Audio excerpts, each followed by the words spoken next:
Rabid. Rabid. Rabid. Rabid Cactus.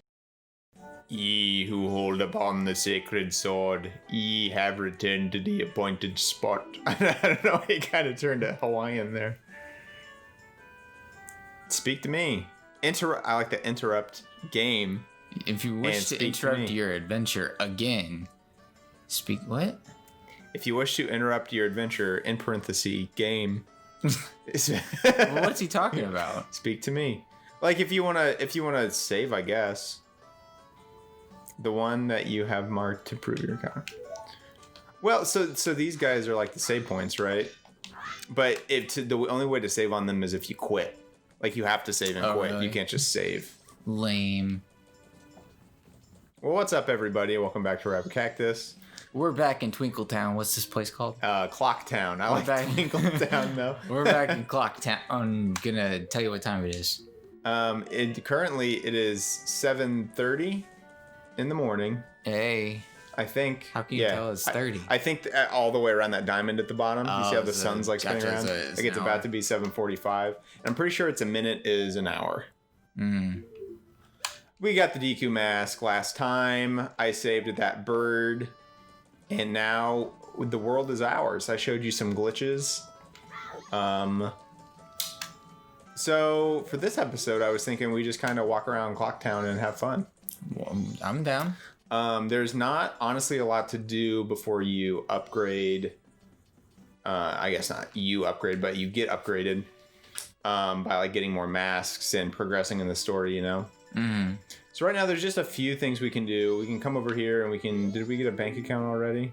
Oh, we did get a bank account. So for some reason, I know I talked about this last time, but yeah, 0 rupees, buddy.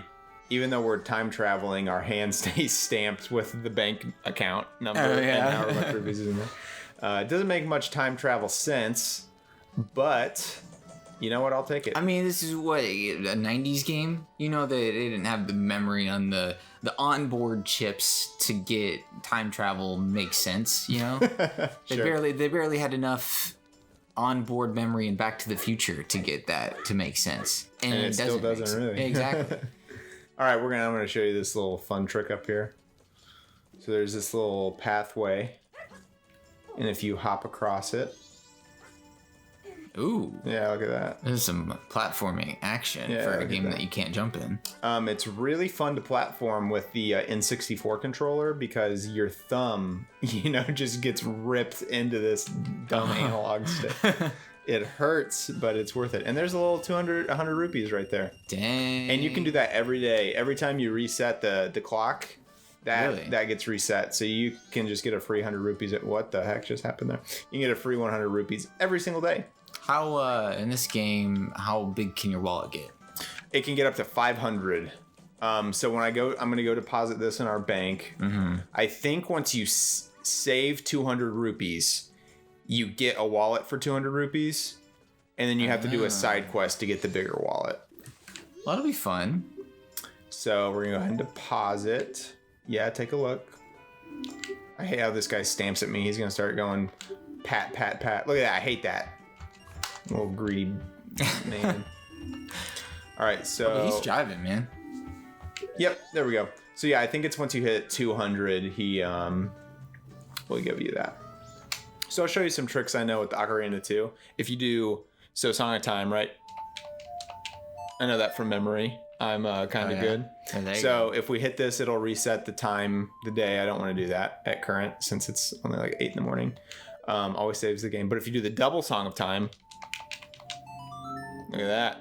This will skip half the day, so it'll turn into the night of the first day. An issue I think I have with this game, we don't want to do that just yet. And then if you play the Song of Time backwards... oh, hey. Now, if you play the Song of Time backwards, it slows the current flow of time. So now if we hit go... it'll do this fun little animation. Whoa, it's all freaky in here. So now the clock moves slower. And if you saw, the diamond turned from green to blue. So it means that the clock goes slower. So now I think everything, instead of 1 minute taking for the hour to pass, it takes 2 minutes. I don't know if that's accurate, but it at least slows it down. Right. But for our purposes right now, There it is. For our purposes right now, I don't think we should slow it just because a lot of the early side quests you do are both at night and don't need a lot of time. Because usually, like, if you head into a dungeon, you know, and you get to the end of the third day, you have to restart it no matter what. Yeah. Like if the game's gonna end, because no matter where you are, if you hit the end of the third day, the game ends. Game over. And it might actually just be a game over. I don't even know if you get to save or anything. I don't know, because that's never happened to So me. percentage-wise in this game, Yes. are we before or after 7% completion? I would say we're at about 5. Okay. I would say we're before 7. So let's take a look at this screen. So to be at 100% complete, you need all the hearts. Mm-hmm. You need all the masks. You need all the items. I guess you can unlock the whole map, but whatever. You get all the songs. Now, is that 100% complete, or is that just beating the game? That's 100%. I never get all the hearts. I think I've only gotten all the heart pieces in this game once. Mm-hmm. Getting all the masks is not necessary, but I think I want to do that. Makes sense. Just because I like this game and I like doing stuff. Yeah, it's chill. You know, it's a, well... It is chill. It's a good game. Can you run up there? You can. You're not supposed to. I think you need to be the spoilers. I think you need to be Goron Link to get up there. But there's a way that you can position yourself so that you jump up there at the last second. But it gets you that heart piece up in that tree. There might be a different way to do it. Stop. Okay. Yeah, there you go. Oh, there's that N64 controller. You can hear that nice clickety clack of it. Oh, come on. All right. This is gonna. Yeah, you got it. I can do this. This is really good content. Okay, now I'm gonna slow my roll. There it is. So now we could do that. I might not. Oh. Yay! Yay. All right, here's Tingle. We saw Tingle last time. Oh, it's gonna show us the whole animation. It's gonna. Don't look if you're scared of things easily. Kind of creepy. Oh, I missed. Yeah. I like these bubbles because they like take the color of whatever they blew up with.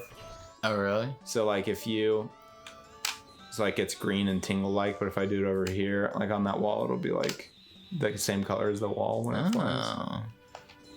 Oops. I don't care what Tingle says. He sells us maps. That's his only purpose. Oh, yeah? So yeah, we don't have any money, so we can't do that. But sometimes it's helpful. It just clears up all the fog. Kulu Limpa. Kulu Limpa, baby. Magic words he created. We won't steal them. All right. Now we're gonna go take a look at the Termina Field. But can we? There's a guard there. We have a sword, and that's the only thing gotcha. it takes. Because remember when we were a Deku scrub, I couldn't come out here. He was like, "What are you, little baby?" Yeah, he's like your little baby boy. You can't come out in the big. It's like, oh, you got a rattle? Why don't you trade that in a GameStop and get a sword? If only GameStop still existed. So this is a bad guy. Tattle can tell us things. That it's a red choo-choo. Nothing to be afraid of. Like she's doing any of the fighting. There's my little magic spin. As most people know in Zelda, you can do a little hold down button for the magic. Right. Oh, that was the respawn of that thing. Or That kind of mana, as it's often referred to as. Also true. But if you just do a quick circle and hit it, you do a fun little fast spin. It's great. So this world map is much smaller than that of Ocarina of Time, if you can tell. Mm-hmm. So Ocarina of Time has the big open Hyrule field. Right. Lots of smaller places to visit and see. Instead of that, on Clocktown in Termina Field, as you can see, the field down in the bottom kind of looks like a clock. Right. With all the different areas that you're supposed to go being on the edges. So over there's the swamp, over there's the beach, over there's the mountain, and over there's the canyon. The swamp's the first place we want to go. It's where the story begins, but I don't think I'm going to head over there just yet. I want to get to the night of the first day and do a couple side quests. Ooh. Just to get a couple fun masks. There's 2 masks we can get right off the rip. Something I don't necessarily enjoy about this game is that a lot of the masks that you get have one purpose, and it's to get you a heart piece. So you do really long side quests to get a singular mask that then only gives you a piece of heart, and they don't do anything past that. Really? Some of them do little secret things that are kind of like neat if you know they're there. Mm-hmm. But there's one that I think of called the Postman's Cap. It is one of the longest side quests in the game, and all it does is give you a piece of heart from a mailbox. Like, you put the Postman's Cap on, you read a mailbox, and it gives you a piece of heart. Really?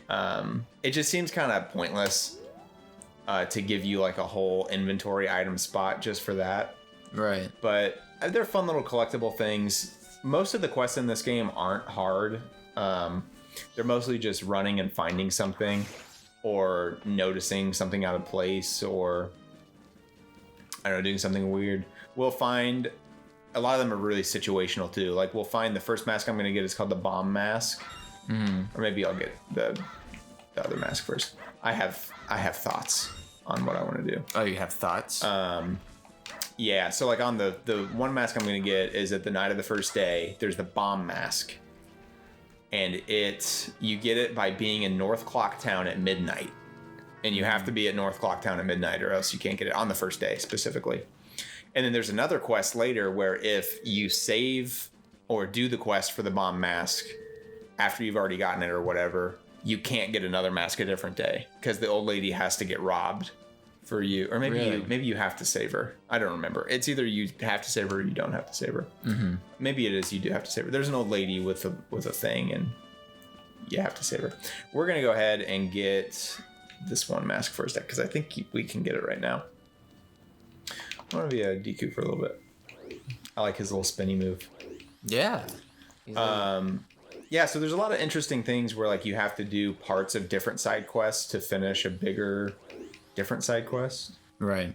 I like his little trail that he leaves when you spin. Yeah, it's like a little road rash. Yeah, it's like a little... Let's see if we can draw like a... Tried to draw a heart. It did not work. You can draw little rolling hills right there. You like that? You can do like a treble clef. Ooh. So usually when you're indoors somewhere and the night turns, you go back to the first door you came out of in that area. Mm-hmm. But when you're out in the field, you just get this. So we're going to go take a gander over here. Maybe he's there on the second day. There's a dude that appears on this rock, but it might be on the second day. There's a lot of different things you have to explore in this game before you learn everything about it. Obviously. And we're going to explore them all next time on Rabid Cactus Games. Next episode, we're going to get like 2 whole masks after this whole episode. It's just exposition of me telling you things about the game. Oh, there's a hole here. Bye.